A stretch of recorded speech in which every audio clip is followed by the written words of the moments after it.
अस्सलाम वालेकुम व्यूअर्स, मैं हूं मोहम्मद अबूज़र और आप देख रहे हैं ज़र मैथ। बेसिक अलजबरा हम स्टार्ट करने लगे हैं और जब भी अलजबरा का नाम आता है तो स्टूडेंट्स को काफ़ी कन्फ्यूजन होती है, क्योंकि स्टूडेंट्स इसमें काफ़ी ज़्यादा जो है ना डिफ़िकल्टी फ़ेस करते हैं। हालांकि ये फ़ील्ड जो है ये बहुत ही आसान फ़ील्ड है, इतना मुश्किल नहीं है। करना क्या है कि आपने सिर्फ इसकी अंडरस्टैंडिंग डेवलप करनी है, क्योंकि ये जो है अलजबरा ये एक लैंग्वेज है, यानी वेरिएबल्स की एक लैंग्वेज है जो आप जिसको समझने के लिए आपने इसकी एक अंडरस्टैंडिंग डेवलप करनी है। और इंशाल्लाह इन वीडियोस की मदद से जो है ना आप इसकी अंडरस्टैंडिंग डेवलप कर सकते हैं। और अलजबरा जो है ये हमारे पास मूसा अल ख्वारिज़मी मैथमेटिशियन थे, जो पर्शियन मैथमेटिशियन थे ओरिजिनली, और इन्होंने बगदाद के अंदर और इराक़ और वहाँ रह के भी काफ़ी काम किया है। मूसा अल ख्वारिज़मी को ही फादर ऑफ अलजबरा कहा जाता है। इन्होंने अलजब्राइक एक्सप्रेशंस के ऊपर जो है ना वो काफ़ी काम किया था।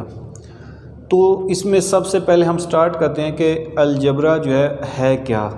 देखें, चंद चीज़ें हैं अलजबरा के अंदर। पहली बात तो ये समझ लें कि ये मैथ की एक ब्रांच है, और इस ब्रांच में हमने करना क्या है, algebra is the branch of mathematics which deals with variables, constants and arithmetic operations. इसको मुख्तलिफ़ तरीक़ों से डिफ़ाइन किया जा सकता है, लेकिन मैंने जो है ना जो सबसे बेसिक डेफिनेशन है, ताकि जो चीज़ें अलजबरा के अंदर हम यूज़ करेंगे बेसिक अलजबरा के अंदर, उसको मैंने डेफिनेशंस के अंदर डाल दिया है ताकि आपको समझने में आसानी हो। तीन इसमें इंपॉर्टेंट चीज़ें हैं। पहली चीज़ जो है वो है इसके अंदर वेरिएबल्स, ठीक हो गया। उसके बाद कॉन्स्टेंट्स का हमने कहा है, और फिर अरिथमेटिक ऑपरेशंस। इन तीनों चीज़ों का जो रिलेशन है जिसको हम स्टडी करेंगे वो असल में क्या है, बेसिक अलजबरा है, ठीक हो गया। वैसे तो आगे अलजबरा की भी सब ब्रांचेज़ हैं, लेकिन अभी हम सिर्फ उसमें एलिमेंट्री अलजबरा ही पढ़ेंगे, बेसिक। तो ये हो गई उसकी डेफिनेशन, जिसमें आपने वेरिएबल्स, कांस्टेंट्स और क्या करना है, उसके अरिथमेटिक ऑपरेशंस को स्टडी करना है। तो सबसे पहले अलजबरा में से आप ये देख लें कि वेरिएबल क्या होता है, क्योंकि ये एक बेसिक सा हमारे पास कंसेप्ट है। देखें, वेरिएबल जो है नाम से ही ज़ाहिर है कि यानी एक ऐसी क्वांटिटी जिसकी वैल्यू चेंज होती रहे, ठीक है। आप इसको इस तरह से भी डिफ़ाइन कर सकते हैं, या आप ये भी कह सकते हैं जो वेरिएबल होता है एक ऐसी क्वांटिटी होती है जिसकी वैल्यू अननोन होती है। आप ये भी कह सकते हैं कि क्वांटिटी हुज वैल्यूज़ अननोन, या आप ये भी कह सकते हैं क्वांटिटी ऐसी क्वांटिटी जिसकी वैल्यू जो है वो चेंज होती रहे, ठीक है, डिफरेंट कंडीशंस के अंदर। तो वो होगा वेरिएबल। अब हम वेरिएबल तक पहुँचे कैसे। अब ये देखें, लेट्स सपोज अरिथमेटिक न्यूमेरल्स के अंदर हम क्या करते हैं, जैसे मैं लिखता हूँ 2 + 3, तो इसका आंसर क्या आएगा, 2 + 3 है। ये दो नंबर्स हैं, हमने इनको ऐड किया, मैंने यहाँ पे क्वेश्चन मार्क लगा दिया कि इसका जो आंसर है वो हमने यहाँ पे लिखना है। या मैं इसको यूँ अगर कर दूँ कि 2 + 3 जो है, अभी तक जो इसका आंसर है, जो इसकी वैल्यू है, सोल्यूशन है, वो अननोन है, हमें नहीं पता। मैं यहाँ पे एक बॉक्स लगा देता हूँ, ठीक हो गया। 2 + 3 यहाँ पे मैंने एक बॉक्स लगा दिया कि जो भी इसका आंसर आएगा वो हम इस बॉक्स के अंदर लिखेंगे। ये जो बॉक्स है ये उसके सोल्यूशन को रिप्रेजेंट कर रहा है। अब अगर यहाँ पे देखें बॉक्स, ये स्क्वायर यहाँ पे लिखने की बजाय अगर मैं यहाँ पे कोई अल्फ़ाबेट्स यूज़ कर लूँ, जितने भी हमारे पास अल्फ़ाबेट्स हैं हम यूज़ कर सकते हैं इसकी जगह पे, लेकिन जो सबसे ज़्यादा फेमस है अल्फ़ाबेट वो यहाँ पे हम यूज़ कर सकते हैं, वो है 2 + 3। इसकी जगह अगर मैं लिख दूँ x, ठीक हो गया। तो 2 + 3 = x। x क्या है, x यहाँ पे रिप्रेजेंट कर रहा है कि इसका जो एक अननोन सोल्यूशन है, यानी x की जगह पे हम उसका सोल्यूशन लिखेंगे जो भी आएगा। तो 2 + 3 क्या होता है, 5, तो ये = x, या इसको आप x = 5 लिख सकते हैं। तो यहाँ पे देखें x जो पहले था अननोन, अब वहाँ पे हमने उसकी वैल्यू कैलकुलेट कर ली, ठीक हो गया। ये इस x को जिसमें वैल्यू जो है अननोन होती है या इसकी वैल्यू चेंज होती रहती है, इसको हम नाम देते हैं वेरिएबल का, ठीक है। वेरिएबल में वैसे तो आप कोई भी अल्फ़ाबेट्स यूज़ कर सकते हैं, x, y, z या कोई भी, लेकिन यहाँ पे मोस्टली फेमस जो है वो यहाँ पे x ये रिप्रेजेंट कर रहा होता है अननोन वैल्यू को, ठीक है। ये होता है वेरिएबल, यानी ऐसी क्वांटिटी जिसकी वैल्यू या तो अननोन हो, या हम ये भी कह सकते हैं कि जिसकी वैल्यू चेंज होती रहे। फॉर एग्ज़ाम्पल मैं एक और एग्जांपल लूँ, अगर यहाँ पे मैं कहता हूँ जी 5 + 2 = अभी इसका सोल्यूशन जो है वो अननोन है, तो मैं यहाँ पे x लिख देता हूँ, ठीक है, अननोन।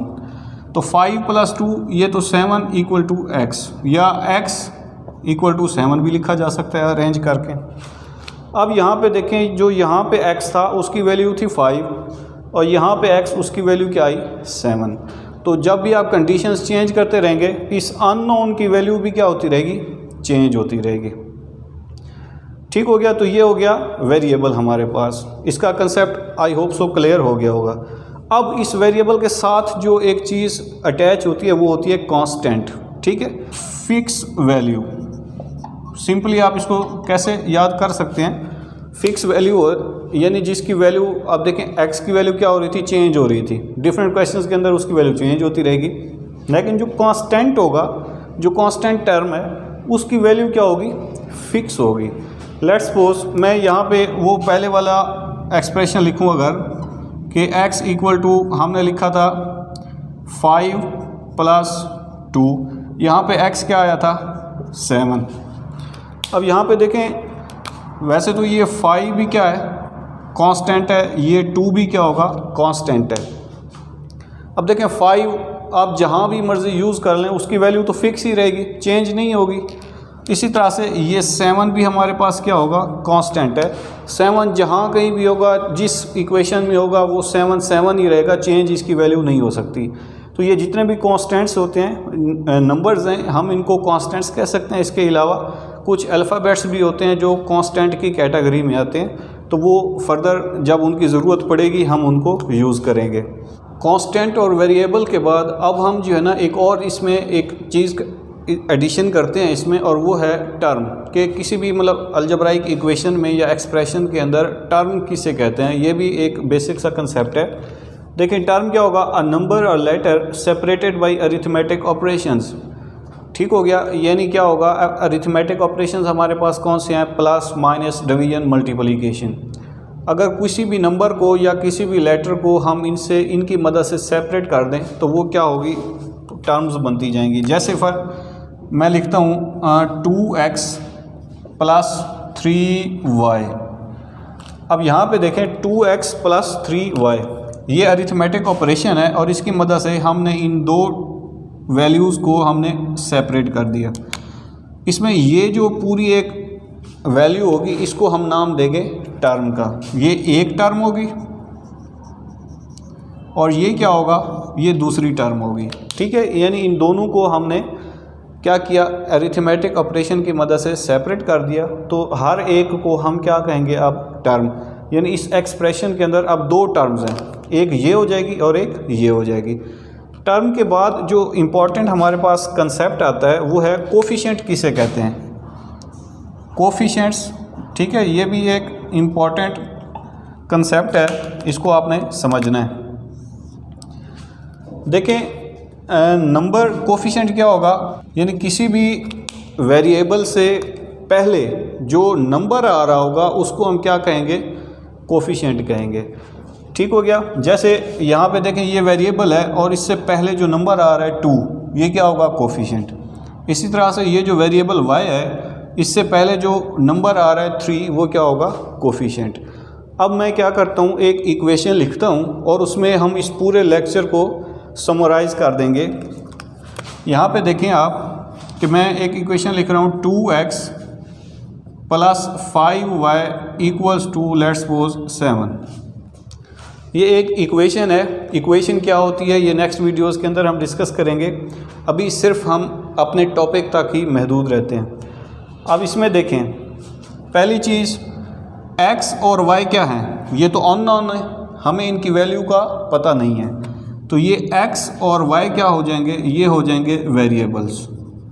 ठीक हो गया, ये चूँकि अननोन है। इसके अलावा आप ये देखें कि ये अरिथमेटिक ऑपरेशन है, प्लस हो, माइनस हो, डिवीजन हो या मल्टीप्लिकेशन हो। 2x और 5y, इसमें जो x से पहले आ रहा है 2 और y से पहले आ रहा है 5 सॉरी, तो ये दो क्या होंगे, ये होंगे कोफिशिएंट्स। ठीक हो गया। इनको हम कहेंगे कोफिशिएंट्स। वेरिएबल से पहले जो आ रहे हैं ये हो जाएंगे कोफिशिएंट्स। अब अरिथमेटिक ऑपरेशन से इन दो को जो सेपरेट कर रहा है वो क्या है, ये एक टर्म हो जाएगी, ये एक दूसरी टर्म हो जाएगी। ठीक हो गया, यानी 2x और 5y ये टर्म्स होंगी और इन टर्म्स के अंदर x और y वेरिएबल्स होंगे। x से पहले जो नंबर आएगा और y से पहले जो नंबर आएगा वो होगा कोफिशिएंट। यानी किसी भी इक्वेशन के ये इम्पॉर्टेंट पार्ट्स होते हैं और इनको आपने समझना होता है। इसके अलावा यहाँ पे देखें, ये जो 7 है ये क्या होगा, इसको हम कहेंगे कांस्टेंट्स। वैसे तो जो कोफिशिएंट्स होते हैं 2 और 5 ये भी क्या होते हैं, कांस्टेंट ही होते हैं जो वेरिएबल से पहले आ रहे हैं, और इसको भी हम क्या कहेंगे, कांस्टेंट। लेकिन इनको स्पेशल नाम दिया गया है, जो वेरिएबल से पहले कांस्टेंट आएगा उसको हम कहते हैं कोफिशिएंट, स्पेशल एक नाम दिया गया है। तो ये इसका पूरा एक हमने क्रक्स बयान कर दिया है यहाँ पे। तो बेसिक सी 3-4 बातें हमने डिस्कस की हैं। अलजेब्रा क्या होता है, वेरिएबल क्या होता है, कांस्टेंट क्या होता है और कोफिशिएंट्स क्या होता है और उसमें टर्म किसे कहते हैं। तो उम्मीद है आज का लेक्चर ये आपको क्लियर हुआ होगा। अगर कोई भी क्वेश्चन है तो कमेंट सेक्शन के अंदर ज़रूर आगाह कीजिएगा और वीडियो को फॉलो करते रहें, सब्सक्राइब ज़रूर कीजिएगा। बहुत शुक्रिया, अल्लाह हाफिज़।